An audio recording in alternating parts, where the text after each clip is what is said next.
जिला में कोरोना नियमों का सही ढंग से पालन नहीं हो रहा है, जिस कारण जिला में कोरोना का कहर समाप्त होता नहीं दिख रहा है।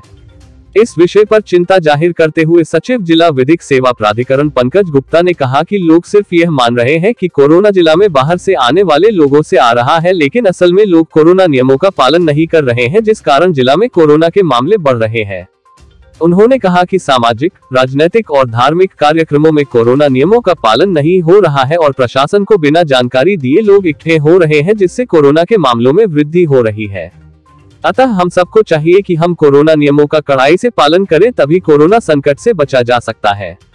वहीं इस दौरान उन्होंने कहा कि कोरोना काल में अनाथ हुए बच्चों की सहायता के लिए भी सरकार द्वारा प्रयास किए जा रहे हैं, अतः ऐसे मामलों की जानकारी जिला प्रशासन को दे ताकि उन्हें विभिन्न योजनाओं के साथ जोड़ लाभ पहुंचाया जा सके।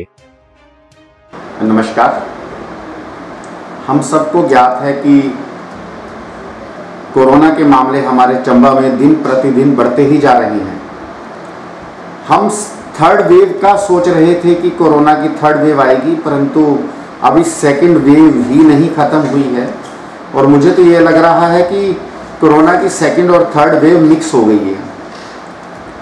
इतने कोरोना के केसेस क्यों आ रहे हैं, इसके लिए हम खुद रिस्पॉन्सिबल हैं। अगर हम कहीं भी बाजार में जाएं, गांव में जाएं, शहरों में जाएं, हर जगह कोरोना के नियमों का वायलेशन हो रहा है। चाहे वो पॉलिटिकल रैलीज हो, पॉलिटिकल गैदरिंग्स हो, मैरिजेस हो, बसें हो, HRTC हो, प्राइवेट बस हो, कहीं भी दुकानदार हो, हर जगह ही कोरोना के नियमों की धज्जियां उड़ाई जा रही हैं। इसके लिए आप खुद सोचें, जो कोरोना बढ़ रहा है इसके लिए कौन जिम्मेवार है? हम खुद जिम्मेवार हैं। हम कई बार अपनी जिम्मेवारी टालने के लिए दूसरे पे लांछन लगाते हैं कि टूरिस्ट आ रहे हैं, वो कोरोना बढ़ा रहे हैं। टूरिस्टों को कंट्रोल तो कर लिया है हमारी सरकार ने। एक फैसला हो गया है कि आगे से कोई टूरिस्ट हिमाचल में एंट्री करेगा तो RT-PCR टेस्ट होगा, या तो 72 घंटे का, या फिर वो वैक्सीनेशन होना चाहिए उस व्यक्ति की कोरोना की। परंतु हम अपने आप को कंट्रोल कैसे करेंगे? आज हम कहीं भी जाएं, हम किसी भी, कई बार मैं खुद यदि किसी बस में जाता हूं और देखता हूं कि बस में बहुत पैसेंजर ट्रैवल कर रहे हैं, तो बस के मालिक ये कहते हैं कि जी वो देखो जी, वो भी ऐसा कर रहा है, HRTC भी ऐसी कर रही है, पॉलिटिकल रैलीज में ऐसा हो रहा है, रिलीजियस गैदरिंग्स में ऐसा हो रहा है, हमारी क्या गलती है? आप खुद इमेजिन करें कि यदि कोई किसी का मर्डर करे और हम, क्या वो उससे हमें लाइसेंस मिल जाएगा कि हम किसी का मर्डर, क्या किसी को चाकू भी मार दें या किसी को थप्पड़ भी मार दें? थप्पड़ मारने से भी गुनाह है। हम थप्पड़ मारने वाला यह डिफेंस नहीं ले सकता कि सामने वाला तो मर्डर कर रहा है। और कोरोना के नियमों की अवहेलना डायरेक्टली DM ऑर्डर की अवहेलना है, जो धारा 188 IPC के तहत और डिजास्टर मैनेजमेंट के तहत एक अपराध है। आज के दिन सोशल मीडिया पे, गांव में, शहरों में, बसों में, हर जगह निगरानी रखी जा रही है कि कहीं कोरोना के नियमों का वायलेशन तो नहीं हो रहा है। मैं आपको एक तसल्ली दिलवा दूं कि कोई भी, चाहे वो रिलीजियस इंस्टीट्यूशन हो, पॉलिटिकल इंस्टीट्यूशन हो, किसी तरह की भी गैदरिंग उस मॉनिटरिंग से, उस निगरानी से अछूती नहीं है। सबकी निगरानी हो रही है। सबको समय के समय पर दिशा निर्देश भी एडमिनिस्ट्रेशन द्वारा जारी किए जा रहे हैं कि वो कोरोना के नियमों का पालन करें, परंतु हम नहीं सुधर रहे हैं। अगर हमने अपना बचाव करना है, अपने बच्चों का बचाव करना है, तो हमें कोरोना के नियमों को फॉलो करना बहुत बहुत आवश्यक है।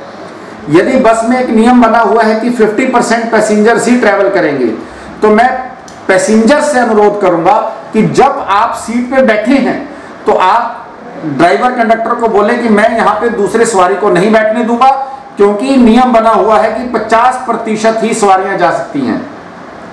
एडमिनिस्ट्रेशन, डिस्ट्रिक्ट एडमिनिस्ट्रेशन द्वारा एक बात अभी पीछे की गई है कि जब उनको पता चला कि बहुत पैसेंजर्स हैं, यदि पैसेंजर्स बसेस में नहीं जाएंगे तो वो बेचारे कैसे जाएंगे, तो इसके लिए डिस्ट्रिक्ट एडमिनिस्ट्रेशन द्वारा HRTC, यानी कि HRTC भी अपने सभी रूट्स को शायद चालू कर रही है और मैक्सिमम बसेस भी उन रूट्स पे चलाई जाएगी जहां पर बहुत ज़्यादा रश रहता है।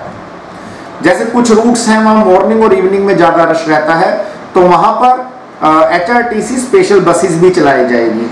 और इसके लिए जो हमारा ट्रांसपोर्ट विभाग है वो स्पेशल सीजनल परमिट्स भी जारी कर सकता है कि जी उस रूट पे रश ज़्यादा है और सवारियों की बेनिफिट के लिए, ताकि उनको कोई नुकसान ना हो, उनको घर पहुंचने में देरी ना हो, तो किसी प्राइवेट एजेंसीज को, प्राइवेट ट्रांसपोर्टर्स को सीजनल परमिट्स भी जारी किए जा सकते हैं, जिसके लिए प्राइवेट ट्रांसपोर्टर्स सीजनल परमिट के लिए भी अथॉरिटी कंसर्न को यानी कि RTO साहब को अप्लाई कर सकते हैं।